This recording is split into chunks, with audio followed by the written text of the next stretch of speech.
నారాయణఖేడ్ నియోజకవర్గంలో విచ్చలవిడిగా వెంచర్లు అంటే ఫామ్ ల్యాండ్లకు సంబంధించి విచ్చలవిడిగా పెరగడం అనేది జరిగింది. దీంట్లో అనేక రకాల అంటే రోడ్ సైడ్ లొకేషన్ నుంచి లోపల అమ్మడం కూడా ఇలాంటివి కూడా జరుగుతున్న అధికారులు ఎంఆర్ఓ కానీ ఇక్కడ ఉన్న స్థానిక అధికారులు కూడా ఎవరు కూడా పట్టించుకోవట్లేదు. ముఖ్యంగా ఈ వెంచర్ల పైన కూడా చర్యలు తీసుకోవాలి. అంటే జనాల్ని అనేక రకాలుగా ఇబ్బంది పెడుతున్నారు. అక్కడ ఉన్న గ్రామంలో కానీ కనీసం పంచాయత్ సెక్రటరీ పర్మిషన్ తీసుకునే పరిస్థితి లేదు.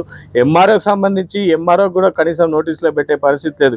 కానీ ఒక పేదోడు అదే రిజిస్ట్రేషన్కి వెళ్తే ఎవరు హద్దులు ఎక్కడున్నాయని చెప్పేసి అడిగే పరిస్థితి ఉంది. నలుగురు షూరిటీ తీసుకున్నాక రిజిస్టర్ చేయని ఎంఆర్ఓలు మరి ఫామ్ ల్యాండ్ ఓన్కి ఎట్లా చేస్తున్నారు అని చెప్పేసి మేము ఈరోజు అడుగుతున్న పరిస్థితి కూడా కనిపిస్తుంది. ముఖ్యంగా వాళ్ళకు అనుకూలంగా వ్యవహరిస్తున్నారు కనుక ఈరోజు ఎంఆర్ఓలు అందరూ కూడా రిజిస్ట్రేషన్ చేస్తున్నారని చెప్పేసి కూడా చెప్పాల్సిన పరిస్థితి వస్తుంది. దీనిపైన ఇప్పటికే అనేక రకంగా అధికారులు పోలీస్ సిఐ గారు కూడా ప్రకటన కూడా చేసిన పరిస్థితి కూడా ఉంది. అయినా అధికారులు మటుకు ఎలాంటి పర్మిషన్ లేకుండానే రిజిస్టర్ చేసే పరిస్థితి కూడా కనిపిస్తుంది.